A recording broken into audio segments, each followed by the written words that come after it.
أعوذ بالله من الشيطان الرجيم. بسم الله الرحمن الرحيم. يا أيها الذين آمنوا استعينوا بالصبر والصلاة إن الله مع الصابرين. ولا تقولوا لمن يقتل في سبيل الله أموات بل أحياء ولكن لا تشعرون.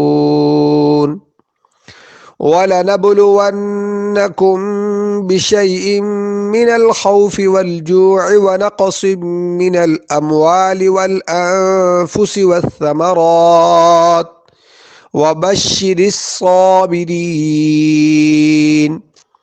الذين إذا أصابتهم مصيبة قالوا إنا لله وإنا إليه راجعون. صدق اللہ العظیم.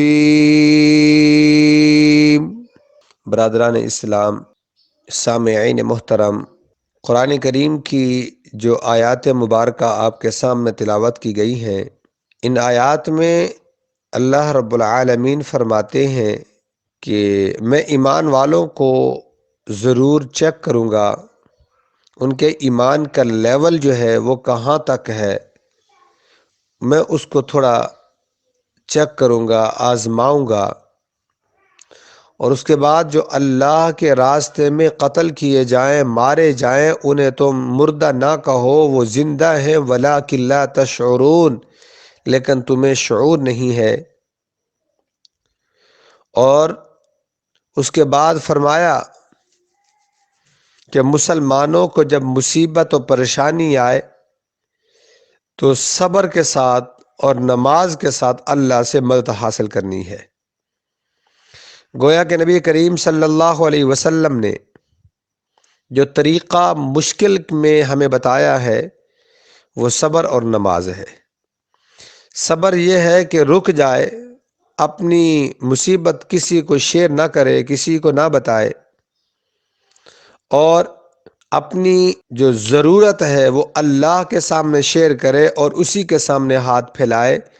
جب وہ اللہ کے سامنے شیئر کرے گا، اسی کے سامنے ہاتھ پھیلائے گا، اور نماز پڑھ کر، یہ مدد کیسے کرنی ہے؟ نماز کے ساتھ، وَاسْتَعِینُوا بِالصَّبْرِ وَالصَّلَاةِ، اللہ سے مدد حاصل کرو صبر کے ساتھ اور نماز سے. لہٰذا جب تم یہ عمل کرو گے، اللہ تمہاری مشکلات کو خوشیوں میں تبدیل فرما دیں گے. اور یہ طریقہ میرے اور آپ کے آقا امام الانبیاء، تاجدار مدینہ، آمنہ کے لال، حضرت محمد الرسول اللہ سب کہہ دے صلی اللہ علیہ وسلم نے ہمیں بتایا ہے. اس کے بعد ایک واقعہ بیان کرتا ہوں. 3 ہجری میں غزوہ احد ہوا. احد پہاڑ ہے، پہاڑ کے دامن میں یہ غزوہ ہوا، جنگ ہوئی مسلمانوں کی اور کافروں کی. کفار کی تعداد تقریباً 3000 تھی، مسلمانوں کی تعداد 700 تھی. تو اس جنگ میں، یہ مدینہ سے 5 سے 6 میل کے درمیان یہ فاصلہ ہے، تو یہ جنگ ہوئی. اس جنگ میں حضرت حمزہ رضی اللہ تعالی عنہ بھی شہید ہوتے ہیں.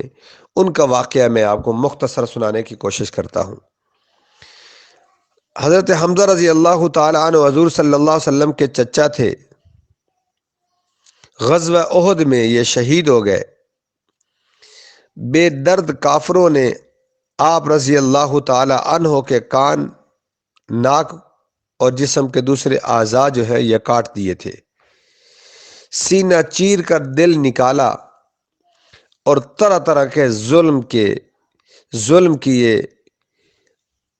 اور یہ تمام مذاہب کے اندر یہ بات موجود ہے کہ جو لاش ہوتی ہے اس کو مسئلہ نہیں جاتا، اس کا مسئلہ نہیں کیا جاتا، کہ لاش کی بے حرمتی نہیں کی جاتی. نمبر 2، لاش کو بیچا بھی نہیں جاتا.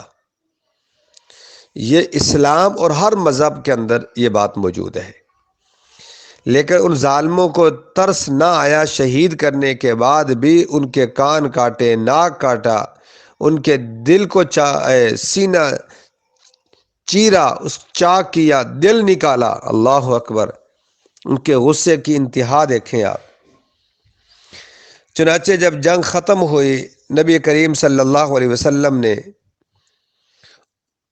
اور دوسرے صحابہ شہیدوں کی لاشیں تلاش فرمائیں تاکہ ان کی تجہیز و تکفین کا انتظام کیا جائے۔ حضرت حمزہ رضی اللہ تعالیٰ عنہ کے اس حالت میں دیکھا کہ ان کے کان ناک یہ کٹے ہوئے ہیں تو نہایت صدمہ ہوا۔ ایک چادر سے ان کو ڈھانپ دیا۔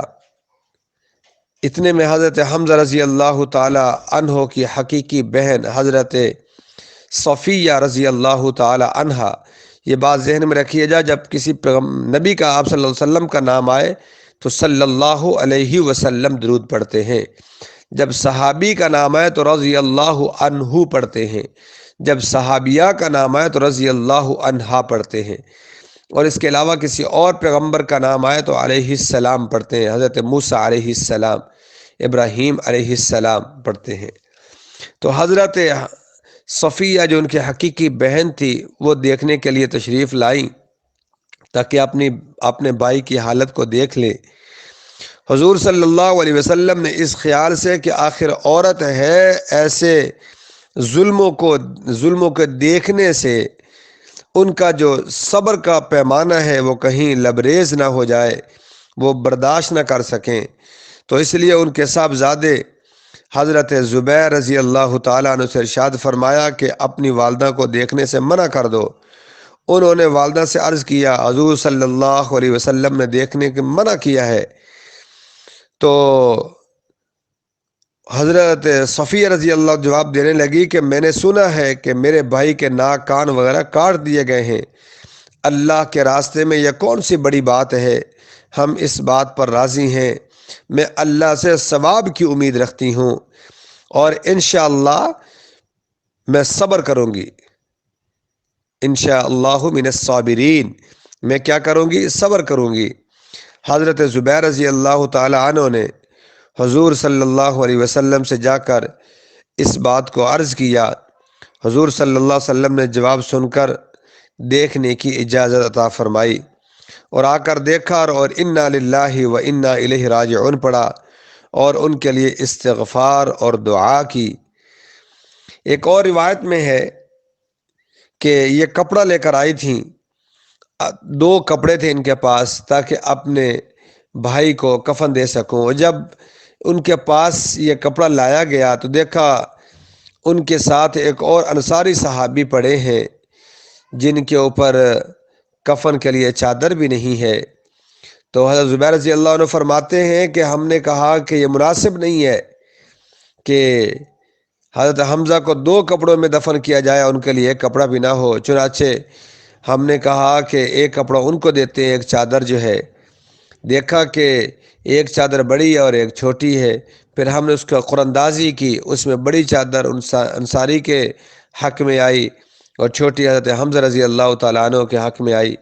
جب حضرت حمزہ رضی اللہ تعالیٰ عنہ کو کفن دیا اس چادر میں، تو وہ چادر جو ہے جب چہرے پہ اس کو چہرہ ڈھانپتے اس چادر کے ساتھ تو پاؤں ننگے ہو جاتے، اگر پاؤں ڈھانپتے تو چہرہ ننگا ہو جاتا۔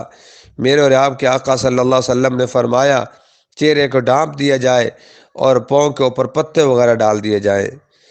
یہ حالت ہے، اللہ اکبر کبیرہ۔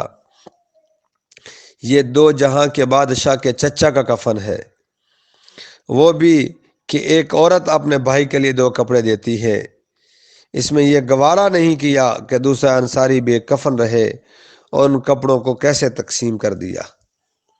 حضور صلی اللہ علیہ وسلم اور صحابہ کرام رضی اللہ عنہم اجمعین نے دین کے پھیلانے میں کس قدر تکلیفیں مشقتیں برداشت کیں، ان کا برداشت کرنا تو درکنار، اس کا ارادہ کرنا بھی ہم جیسے نالائقوں کی بس کی بات نہیں ہے، بہت مشکل ہے۔ اور تاریخ کی کتابیں ایسے واقعات سے بھری پڑی ہیں۔ آج ہمیں بھی صحابہ کرام رضوان اللہ تعالی علیہم اجمعین، آپ صلی اللہ علیہ وسلم کی تکالیف مشقتوں کو دیکھ کر فیصلہ کرنا چاہیے۔ یہ دین ہم جب بچہ پیدا ہوتا ہے ہمارے گھروں کے اندر آسانی کے ساتھ پہنچ گیا ہے۔ اس دین کو خون کے ساتھ سیراب کیا گیا ہے پھیلانے میں۔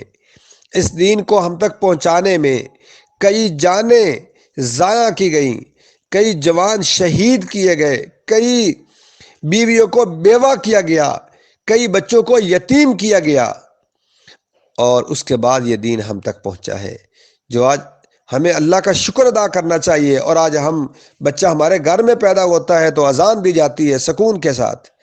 لہٰذا اللہ نے یہ مختصر زندگی دی ہے، اس زندگی کو قیمتی بنا لیں، اس زندگی کو غنیمت سمجھو، اس زندگی کو اللہ اور اس کے رسول کے حکموں کے مطابق گزار لو، ورنہ پوری بعد والی زندگی، آنے والی زندگی میں پچھتائیں گے، پھر پچھتانے کے علاوہ کچھ حاصل نہیں ہوگا۔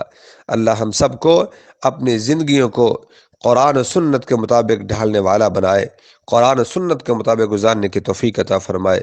آمین۔ وآخر دعوانا الحمد للہ رب العالمین۔